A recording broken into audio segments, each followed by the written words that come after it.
Let's talk about altered states of consciousness. Not just altered states of consciousness that come about from consuming some kind of hallucinogenic substance, but just altered states of consciousness in the general sense. One can go through situations in everyday life, or not even everyday life, since a lot of these situations that cause these breaks with reality or reinterpretations of reality in terms of how the brain processes them, these situations can be pretty extreme.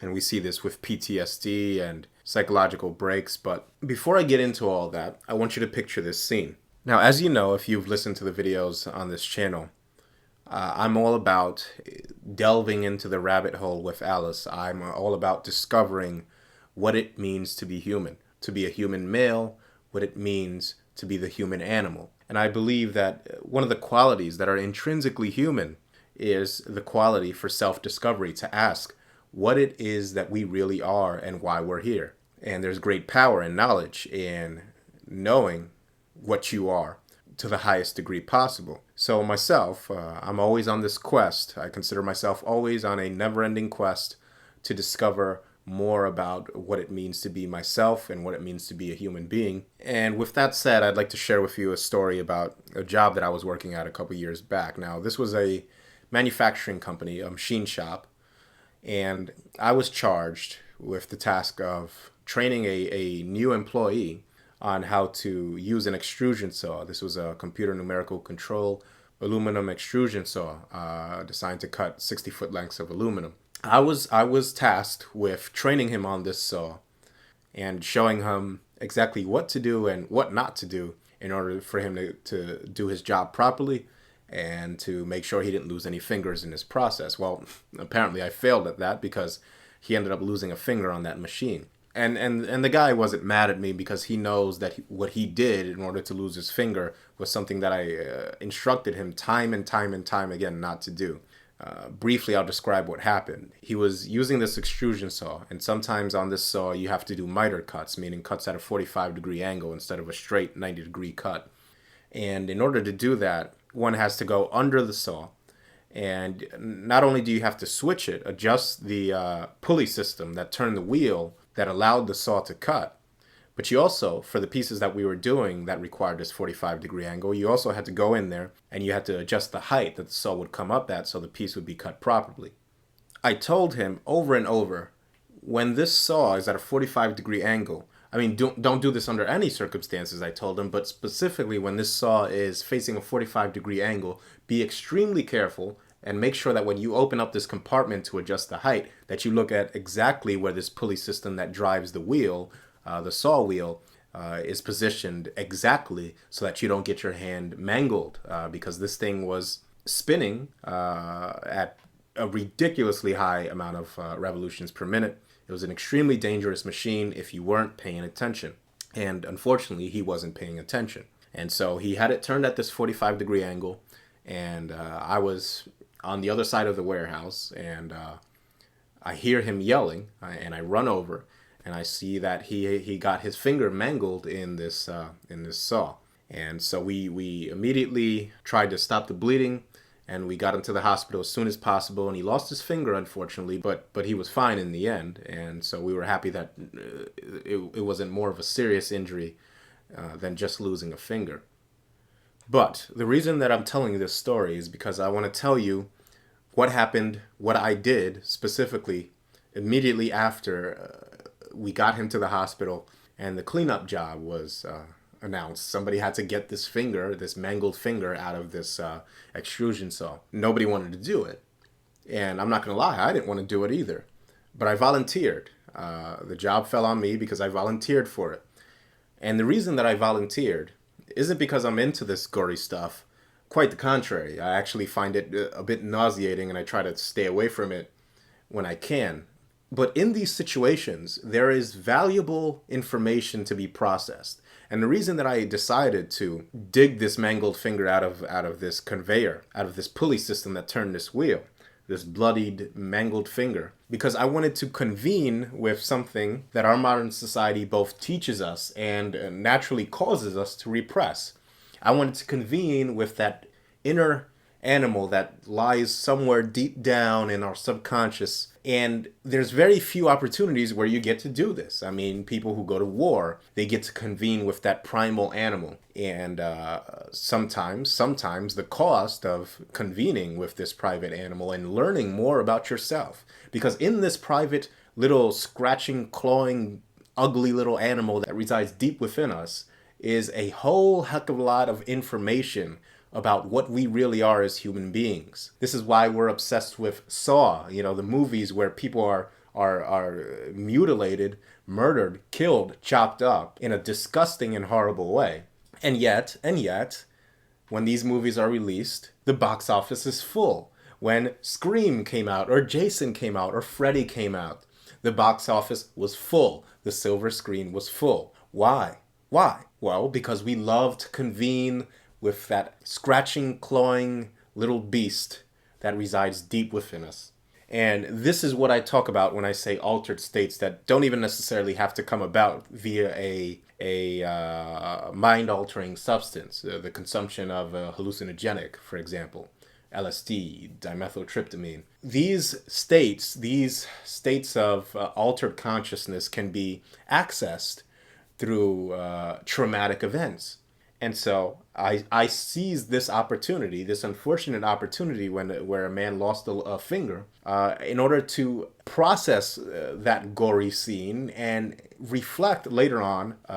Because the damage was done. So I wanted to process that scene and reflect later on how it made me feel. And, well, the verdict, I felt a bit queasy and I felt a little weird, but I'm glad I felt it and I'm glad I went through that, because this is one of those few opportunities where somebody suffers a violent circumstance. And of course, I'm not talking about violence, of the kind, well, nobody cut his finger off is what I'm saying. But he lost his finger in a violent way, to be sure. And to see this person's finger laying mangled in that machine gave me a certain feeling that really is hard to define, but interesting and visceral and important to feel, because through this communion with our primitive self, we gain understanding. Now, unfortunately, most people will never pursue this communion with that inner beast. Most people they want to avoid it, they want to shun it. And they want a safe, controlled mechanism of convening with it, a socially sanctioned mechanism of convening with it. They want to go to a horror movie or a slasher flick or what have you. And they want to do this almost on a subconscious level. They don't want to actually think and dwell on why they're going to a movie where some woman or some man or some child gets his head cut off. And why are we going to see this sick, disgusting shit? Why are we watching this? Well, on some level, we derive some sort of enjoyment from it, don't we? If you look at how throughout history we've pictured places like hell, whether you believe hell is real or not, how we picture hell shows us that there is a very deep, dark, I don't know if you would call it evil, but unsavory little presence in our nature that we tend to repress and ignore. So most people, again, don't like to dwell. I mean, they like to have this scratching, biting little animal that resides deep within us. They like to convene with him, and I know that sounds religious. I'm not talking about this in a religious sense. I just see it in my head as this dark. I remember I had. For the first time in my life, and the only time this has happened, I had a dream that caused sleep paralysis. This was the first time and only time that it's happened to me. And this is a pretty common phenomenon if you look into it.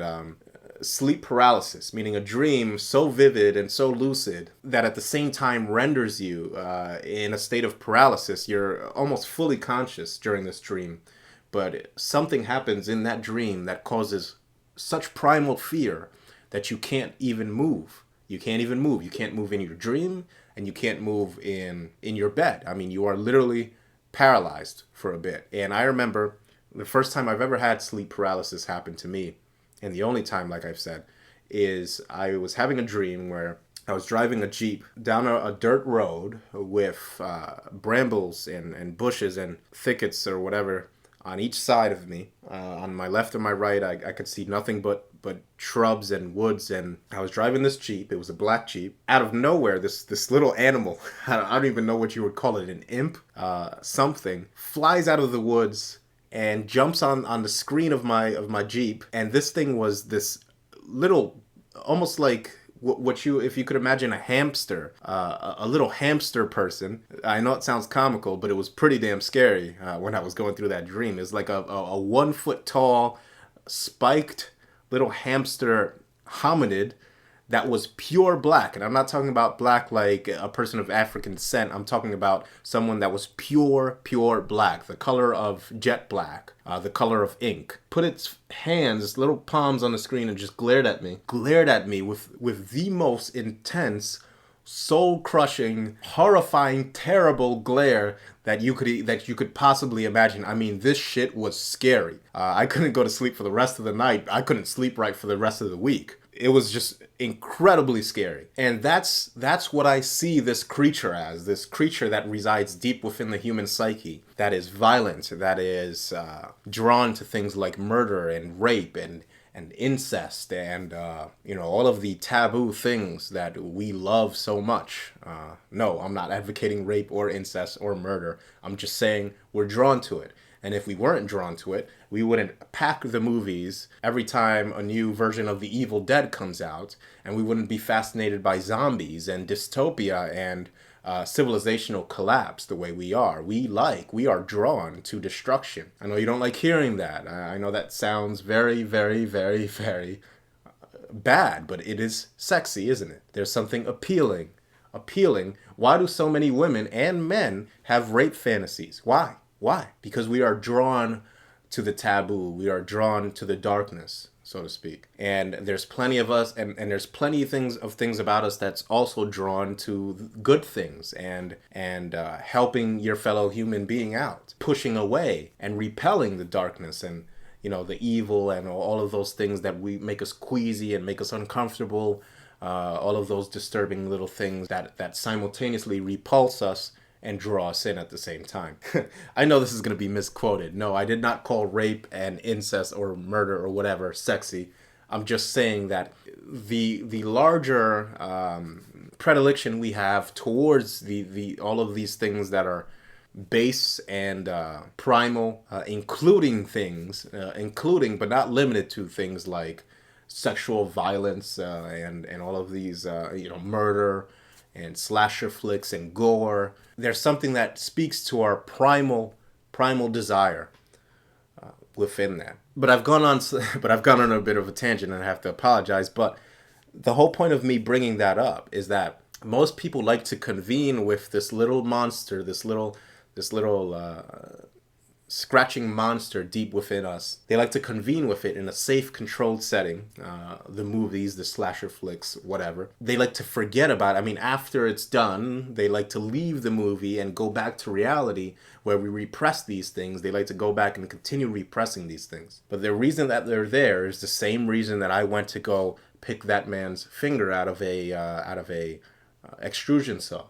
Is because for that brief hour or however long it takes for the movie to finish, we are learning things about ourselves that we find very interesting, but at the same time, simultaneously, we don't really want to admit to ourselves. Those that know this, that humans have this desire to understand themselves on a level that we don't even like to admit to ourselves, and understand our morbid curiosity with all things dark and gloomy and violent and uncomfortable. Those that know that we have this within us, that this curiosity resides within us, pose a significant threat to those that seek to control us. You call them, some of you may call them the powers that be, the elites, whoever it is that's really in charge. And no, I'm not selling you a New World Order conspiracy. You have to understand there will always be elites.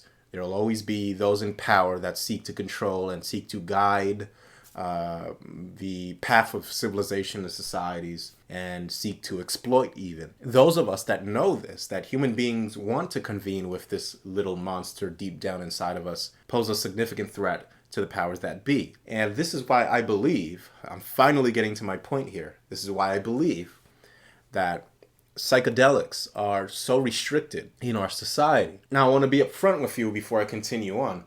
I don't, I've never taken any psychedelics. I have an interest in doing so. And I've said in previous videos that I don't have interest, and that was not entirely correct. What I should have said is that I don't want to go to jail. I don't want to go to jail for carrying psilocybin. I don't want to go to jail for carrying LSD or DMT or any of these hallucinogenic drugs. I don't want to be caught with any of these substances. And also on top of that, I don't have the means to, in my case, since I live here in the States, to illegally synthesize them myself. I don't have a chemistry lab at home, and I can't do that on my own. Of course, it's illegal to make them in the first place. So again, I'm running the risk of spending time in jail in order to create these substances. And so if I go and get them illicitly from a drug dealer, I don't know what I'm getting. I don't have the means or the equipment to test the purity of these substances. I mean, I'm sure psilocybin or DMT has a melting point and I can test its melting point, but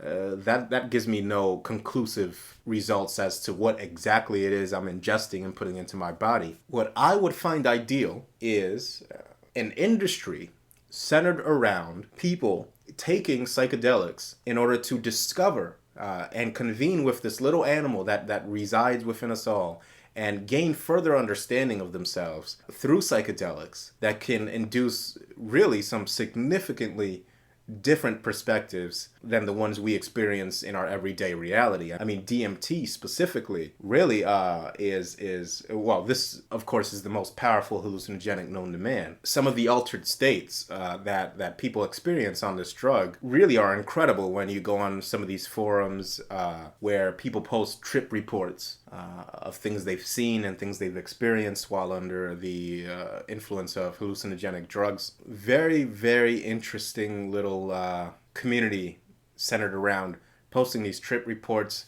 I guess they call themselves psychonauts or whatever. And I really admire these people because they are illegally in most cases, and at risk to their personal mental health and physical health. I mean, this is an unknown substance you're ingesting after all, and who knows what the long-term consequences of use of psychedelics are. I don't know. I'm not a neurologist or anything like that, but these people are taking a great risk to themselves in order to share a repository of experiences that they went through under these psychedelic mind-altering drugs. And I think that's incredibly valuable. That's an incredibly valuable database of information to have. But you have to ask yourself, why are governments so intent on making these substances illegal? What I would like to see is an industry centered around people convening with this inner animal, taking these psychedelics and just seeing where their mind takes them and going on this process of self-discovery in a controlled medical setting, meaning an industry where you can go to a doctor and you can say, I want to experience dimethyltryptamine. I want an intravenous dose of dimethyltryptamine, and I want you guys to supervise me. And if things get out of control, you sedate me or whatever, I want to know that I am ingesting a chemically pure substance. I want to know that what I'm taking is legit and real, and I want to know that there's nothing, no kind of adulterants or impurities that are going to do some kind of physical harm to me. I want the freedom to be able to pay my hard-earned money to experience this in a controlled medical setting. Now, why do I want this? Of course, because, well, I want to see what it's like. I want to see what taking a mind-altering substance of the caliber of DMT will do to me. There are threads and threads of people that talk about ego death, the death of the self, meaning they're still conscious, but they have no concept of self while taking DMT. Imagine that. Imagine that for a second. You're conscious, but you have no sense of self. Ego death. And then you get to come back and, regain your sense of self and be you again. But imagine that. There are people that describe a sense of time dilation where even though the high of DMT lasts for about 15 minutes, they experience what they perceive to be an eternity or 10 or 20 years. Amazing. Absolutely amazing. Think of the insight that you can gain with these mind-altering substances. And I believe that the powers that be, the states of the West and really worldwide, wherever this is illegal, have a vested interest in depriving the plebeians of this experience, this ability to take these substances and see all the nasty little things that you push deep down that you don't want anybody to know about, not even yourself. Think about that. Think about experiencing ego death. You have no concept of self, but you can still visualize you somehow. I don't know. It's never happened to me, but this is what I've heard described. And you can still visualize you outside of yourself with no identity, with no sense of identity whatsoever. And so you can look at all the little things that you hide from yourself and imagine the insight and the revelations about you and about humanity that can be garnered by ingesting these substances. And these substances are highly controlled. You will go to jail if you're found making and distributing these substances. You will go to jail. But one thing that really irks me about the communities, the forums, and what have you surrounding the resurgence of interest in psychedelics, and particularly dimethyltryptamine, is when they're referred to as entheogens. Entheogens meaning that they allow you to have this almost quasi-religious experience. And I think this is unscientific. And I don't have anything against people who are religious at all, whatsoever. But some of these people say that they have met alien beings in these, quote, trips. They've even taken to referring to where you go inside your mind on a trip on DMT or psilocybin or whatever. Well, specifically, the name given to the place where you go when you take DMT, I've seen people refer to it as DMT hyperspace, as though it's a real tangible place that you can visit, and all you need to do is ingest the substance, and you're there, and you're there with alien entities that speak to you and commune with you, and you are convinced 100% that it's true. And in this documentary, this famous documentary now that has introduced a lot of people to this resurgence of interest in psychedelics, the spirit molecule, DMT, the spirit molecule, which is a great documentary because I think it highlights, and I know the people that are already in this community are going to look at me as some sort of noob for even bringing this documentary up. Well, I am new to a lot of these things. And again, I've never experienced any kind of psychedelics whatsoever, so I come to you admittedly from a position of ignorance as to exactly what it is one goes through when ingesting these substances. But I will say this. I will say that it's unscientific to say that something such as DMT hyperspace exists. You are exploring your mind. Everything that's taking place is taking place in your mind. And this substance is allowing you to perceive reality in a different way. But reality hasn't changed, and you haven't been transported into some other dimension. It's unscientific to say this. And these people will, of course, respond to me by saying, well, how would you know? You've never taken it. How would you know what I see? How would you know what I see isn't real? With all that said, I'd like to bring up an article. And this article, I'm paraphrasing because I don't have the article directly in front of me, but this article says something along the lines of scientists see into the human mind for the first time ever, or something along those lines. I'm going to post the exact title and the link to the article in a description box, and I'll put up a picture as well in this video. What these scientists have achieved is pretty remarkable, I think. What they've done is that they've taken a collage of YouTube videos. So they subject the person to watching various YouTube videos, which I'm assuming have the full range of a palette of colors that the human mind will see, a good amount of colors and visual movement and all of that. And so they subject that person to watching these videos, and that creates in the mind a sort of palette that is stored, I'm sure, somewhere in your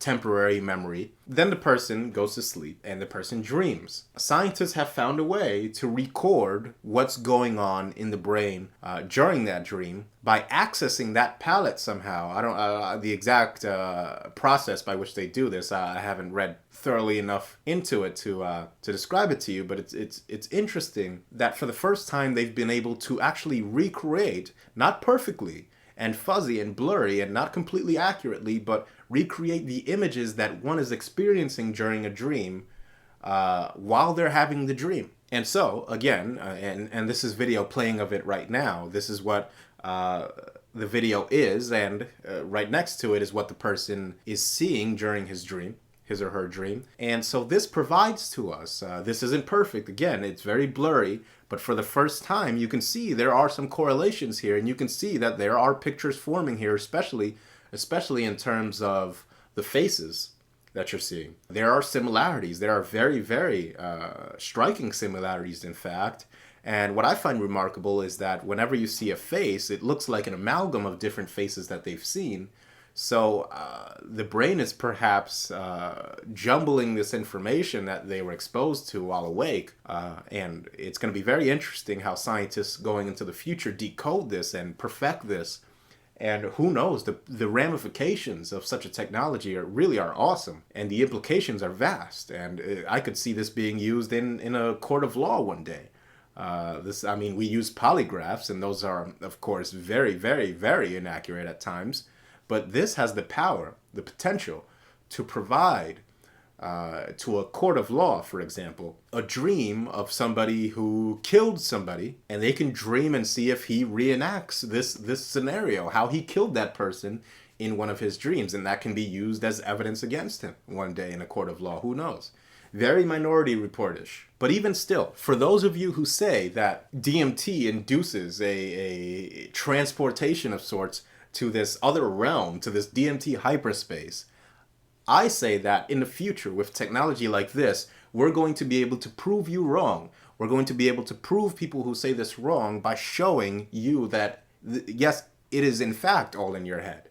It is in fact all in your head. We're going to be able to allow you to have a trip, take some DMT or whatever mind-altering hallucinogenic is discovered at the time, and we're going to be able to see exactly what you dreamt or exactly what you experienced during this state of altered consciousness, and we're going to be able to tell you, well, you saw this, you saw that, and we're going to be able to look for things like mathematical patterns and sine waves and whatever indicates. We're going to be able to actually track down whether or not you actually see something that cannot be described somehow, some way by science. And I suspect that everything that you undergo during one of these hallucinogenic transformations will be explained by something that you saw either while conscious, something in your subconscious, or whatever. It will be explained. Or maybe I'll be proved wrong. I don't know. I'd think it was great if something really existed when you take some kind of hallucinogenic, if it actually allowed you to convene with some sort of entity we don't understand. But I am fully convinced that kind of entity does not exist. Anyway, I think that's a long enough rant on DMT and altered states of consciousness, and I hope you enjoyed, and more to come soon. Thanks for listening.